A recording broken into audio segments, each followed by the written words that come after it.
પોરબંદરમાં ગત ચોમાસા દરમિયાન શહેરના અનેક વિસ્તારમાં વરસાદી પાણી ભરાયા હતા, જેમાં ખાસ કરીને છાયા અને રાજીવનગર વિસ્તારના લોકો મુશ્કેલીમાં મુકાયા હતા।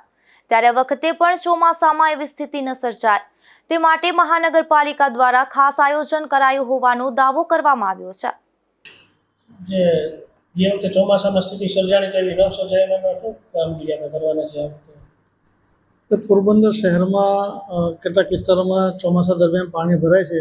એમાં ખાસ જે રિલાયન્સ મોલવાળો રસ્તો છે એ અને ગુઢાણીયા કોલેજ બાજુનો વિસ્તાર, તો ત્યાં અત્યારે હાલ ગુઢાણીયા કોલેજ પાસે જે પમ્પિંગ સ્ટેશન છે એને અપગ્રેડ કરવાની કામગીરી ચાલી રહેલ છે। ત્યાં જરૂર જણાય વધુ જે એના મશીનરી મૂકવા માટેનું આયોજન પણ હાથ ધરવામાં આવેલ છે।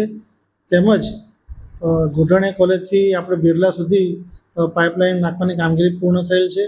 બિરલા સ્ટેશન ખાતે જે પમ્પિંગ સ્ટેશન આવેલું છે એને અપગ્રેડ કરવા માટેની પણ વિચારણા થઈ રહેલ છે અને એના માટે એના વિગતો તૈયાર કરવા ટેન્ડર એસ્ટિમેટ બનાવવા માટે એજન્સીને સૂચના આપવામાં આવેલ છે।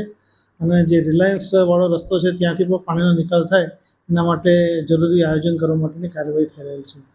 ખાસ કરીને આ વખતે રાજીવનગરમાં પણ બહુ ભયંકર સ્થિતિ હતી, એના માટે ખાસ આયોજન રાજીવનગર પાસે પણ જ્યાં જે પ્રજાપતિ સમાજની વાડી અને પટેલ સમાજની વાડી છે ત્યાં જગ્યા ખુલ્લી થાય એના માટેના પ્રયત્નો ચાલી રહેલ છે, જેનાથી પાણીનો ઝડપથી નિકાલ થઈ શકે।